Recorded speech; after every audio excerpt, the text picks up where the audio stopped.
اعوذ باللہ من الشیطان الرجیم، بسم اللہ الرحمن الرحیم۔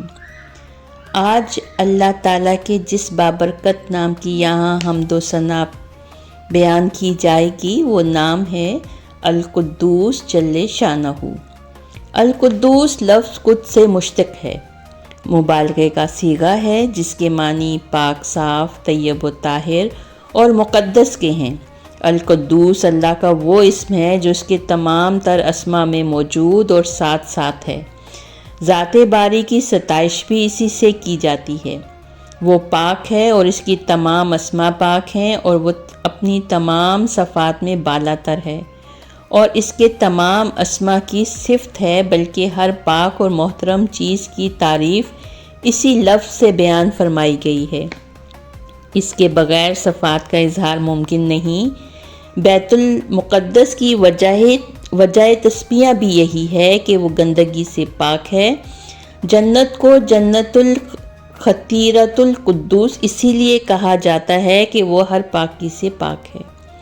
حضرت جبرائیل علیہ السلام کو روح القدس کہنے کے معنی بھی یہی ہیں کہ وہ وحی الہی کو تمام انبیاء علیہ السلام تک پہنچانے میں اپنی تمام خطاؤں سے پاک ہیں۔ ہم نے موسیٰ کو کتاب دی اور اس کے بعد یکے بعد دیگرے پیغمبروں کو بھیجتے رہے۔ پھر ہم نے عیسیٰ ابن مریم کو نبوت کے واضح دلائل عطا فرمائے اور روح القدس سے تائید کی، اور تمام الہامی کتب کو کتب مقدسہ اسی لیے قرار فرمایا کہ وہ مقدس اور مطہر تھیں، اور قرآن پاک اب تک تمام تحریفوں اور اضافوں سے پاک اور ہے اور رہے گا۔ الغرض کہ یہی لفظ قدس تمام عیبوں سے پاک، منزہ اور بے عیب ہونے کے لیے بولا جاتا ہے۔ لیکن جب یہی تعریف باری تعالیٰ کے لیے اسم کے طور پر کی جاتی ہے تو صرف کمزوریوں اور عیبوں سے پاک نہیں، بلکہ تمام کمزوریوں، عیوب، آفات اور خرابیوں، مجبوریوں، ضرورتوں، ناکامیوں سے بالا تر اور برتر۔ اس میں کبھی بھی کوئی قبیح صفت نہیں پائی جا سکتی۔ قدوس ہی نہیں بلکہ قدس کا خالق و مالک، اور جس شے کو چاہے قدس عطا فرما دے اور جس سے چاہے اس پاکیزگی کو روک لے۔ ایسے میں قدس صفت نہیں خود موصوف بن جاتی ہے، اور اس وقت القدوس جل جلالہ کہا جاتا ہے، جو اللہ تعالیٰ کا صفاتی اسم بن جاتا ہے۔ اس کی قدوسیت کے ساتھ اس کے یک و تنہا ہونے کا مظہر بھی ہے، کیونکہ وہ عیب اور نقائص سے بالا تر حاکم، جس کے لیے کسی بھی کمی یا کمزوری کا تصور ہی نہیں کیا جا سکتا، کیونکہ کبھی صفات سے پاک ہونا ہی حاکمیت اور بڑائی کی نشانی ہے، بلکہ بڑائی کی اولین صفت ہی عام سے برتر ہونا ہے، باپ ہو، استاد ہو یا سردار۔ اس کا تصور ہی ایک مہربان ہستی جو خباثتوں سے پاک ہو، جس کے وجود سے بھلائی اور خیر کے سوا کچھ نہ ملے، کیونکہ حاکمیت باپ کی ہو، استاد کی یا سردار کی، ایک مرکز کی طرح ہوتی ہے جس پر سب جمع اور متحد ہو جائیں، جہاں کسی کو کسی کا ڈر نہ ہو، کیونکہ وہ سب اپنے سر پر ایک شفیق اور مہربان صاحبان کے ہونے سے مطمئن ہو جاتے ہیں۔ یہی تصور بڑھ کر ایک مقتدر اعلیٰ کا تصور بن جاتا ہے، ایک وحدہ لا شریک ہستی جو اپنی تمام تر صفات میں سب سے بالا تر اور نقائص سے پاک ہو۔ یہی قدس ہے اور یہی قدوسیت کی سب سے اعلیٰ ترین اور واحد مثال۔ کبھی کبھی انسان اپنی کم علمی کی بدولت یا عدم فکر کے باعث صفات باری تعالیٰ کو بھی انسانی صفات اور اوصاف پر قیاس کر کے سوچتے ہیں۔ ایک صاحب کا سوال تھا کہ قرآن پاک میں ہے اللہ سننے والا اور دیکھنے والا ہے، تو کیا اللہ تعالیٰ کے کان اور آنکھیں ہیں؟ ایسی غلطیاں اس وقت ہوتی ہیں جب انسان اپنی صفات کو معیار قرار دے کر ذات باری کے لیے سوچتا ہے۔ شاید انہوں نے کبھی غور ہی نہیں کیا کہ اللہ سمیع و بصیر ہی نہیں، سمع اور بصر کا خالق بھی ہے۔ انسان کی دیکھنے اور سننے کی صفت محدود اور مستعار ہے، انسان دیکھنے اور سننے کے لیے اس کی دین اور عطا کا محتاج ہے، لیکن اللہ تعالیٰ خود ان صفات کا خالق اور دیکھنے اور سننے کی لامحدود طاقت رکھتا ہے۔ وہ اپنی صفات میں کسی کا محتاج نہیں، لہٰذا اس کی صفت کا انسانی صفات پر قیاس کر لینا لا علمی کے سوا کچھ نہیں۔ یہی کیفیت قدس کی ہے، انسانی پاکیزگی اور کمزوریوں سے پاک ہونا ایسا ہی ہے جیسے اس کی باقی صفات مستعار، محدود اور اسی کی طرح سے فانی ہیں، لیکن باری تعالیٰ کی یہی صفت اس کی اپنی اور دائم و قائم رہنے والی ہے۔ وہ خود حی القیوم ہے، اس کی تمام صفات بھی ہمیشہ ہمیشہ رہنے والی ہیں۔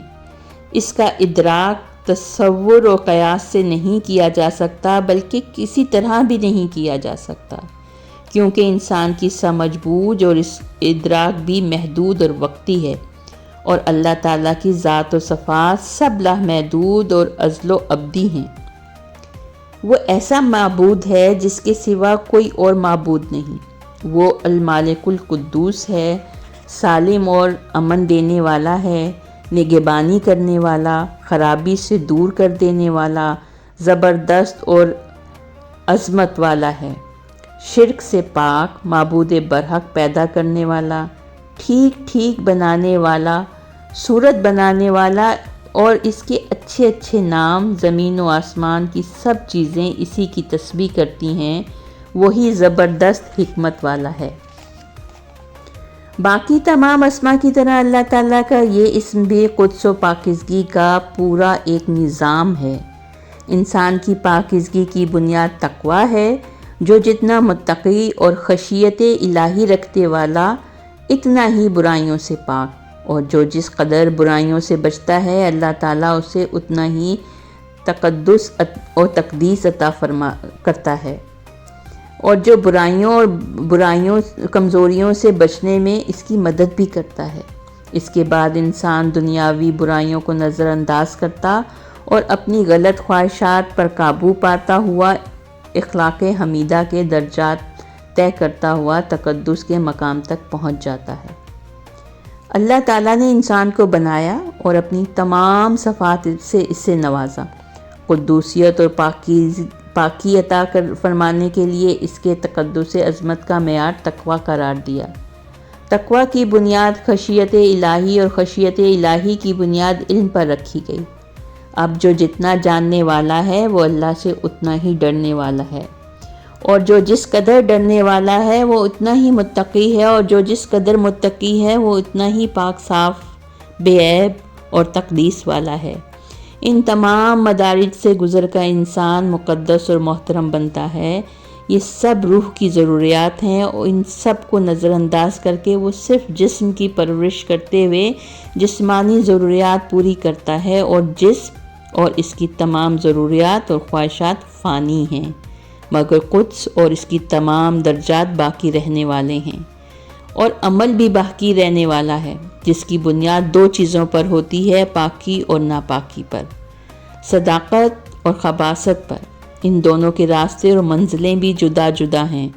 پاک صاف عمل کے راستے کی منزل جنت الخطیرۃ القدس، یعنی ہر برائی اور ناپاکی سے پاک جنت اس کا آخری اور دائمی ٹھکانہ ہوگا، اور ناپاکی اور خباثت کے راستے کی منزل جہنم ہے، جہاں مجبوری اور لاچاری بھی ہوگی اور ناپاکی بھی، اور یہ اس کے مستحق کا آخری اور ابدی ٹھکانہ ہوگا۔ اللہ تعالیٰ نے کروڑہا مخلوق پیدا کی، نور سے، نار سے، خاک سے اور آب سے۔ انسان ان تمام کا مرکب ہے۔ اس کی تخلیق میں یہ تمام چیزیں شامل ہیں، اور اس کی فطرت میں بھی ان تمام کے اثرات ہیں۔ ملائک نور سے بنائے گئے، وہ صرف مالک حقیقی کا حکم بجا لاتے ہیں، کبھی حکم عدولی نہیں کرتے، لیکن انسان کو خاک و آب، نور و نار سے بنا کر اور ان سب کے اثرات اس کی فطرت میں شامل کر کے پاکی اور ناپاکی، اچھائی اور برائی سے آگاہ فرما کر اسے ان سب پر عمل کرنے اور نہ کرنے کا اختیار بھی عطا فرما دیا۔ ان میں انبیاء علیہ السلام کا مرتبہ سب سے بلند ہے، جنہیں برائی سے بچا کر بزرگی اور تقدس بخشا گیا اور اسی کی تعلیم دینے کے لیے دنیا میں بھیجا گیا۔ وہ انسان کو اس کے حقیقی مالک سے روشناس کرا کر اسے اس زندگی کا حساب دینے کی تعلیم دیتے ہیں، اور حساب اسی بات کا ہوگا کہ اس نے کتنے مقدس و محترم اور پاکیزہ عمل کیے، اور ان اعمال کی بنیاد پر اسے اس کا آخری ٹھکانہ ملے گا۔ جو جس قدر برائیوں سے اجتناب کرتے ہوئے صاف ستھری زندگی گزارے گا، اسے آخری ٹھکانہ بھی اتنا ہی بہتر ملے گا۔ اسی لیے اس زمین پر انسان کی سب سے بڑی عبادت مالک حقیقی کی پاکی بیان کرنا اور تقدیس کرنا ہے، بلکہ انسان ہی نہیں، ہر مخلوق اس کی تعریف بیان کر رہی ہے۔ انسان سے لے کر ایک ادنا سا کیڑا تک یہی کام کر رہا ہے۔ سب کی عبادات کا طریقہ مختلف ہے، لیکن مقصد ایک ہی ہے، مالک حقیقی کی ستائش کرنا، اس کی بڑائی اور پاکیزگی بیان کرنا۔ فرمایا سب چیزیں جو کچھ آسمانوں میں ہیں اور جو کچھ زمین میں ہیں، قال یا حال، اللہ کی پاکی بیان کرتی ہیں، جو کہ بادشاہ ہے، تمام عیبوں سے پاک، المالک القدوس ہے اور زبردست حکمت والا ہے۔ اللہ تعالیٰ بھلائی اور خیر کا خالق، بہت ہی پاک و قدوس ہے، تمام عیوب و نقائص سے پاک، اس میں کوئی کجی کوئی کمی نہیں۔ وہ سالم ہے، سلامتی دینے والا، کائنات کا ذرہ ذرہ اور قطرہ قطرہ اسی تقدس کو بیان کرنے میں مصروف ہے۔ لیکن اگر اس کی ظاہر اور پوشیدہ، نوری اور ناری اور آبی اور خاکی تمام مخلوقات بھی اپنی تمام زندگی میں اور اس جیسی بے شمار زندگیاں پا کر بھی اگر اس کی پاکیزگی کی ستائش کریں تو بھی تعریف کا حق ادا نہیں کر سکتی۔ وہ المالک القدوس ہے، باقی تمام کائنات کی ہر شے کی پاکیزگی اور زہد اسی کے تقدس کا عکس ہے۔ وہ ازل سے ابد تک القدوس جل جلالہ ہے۔ صدق اللہ العظیم۔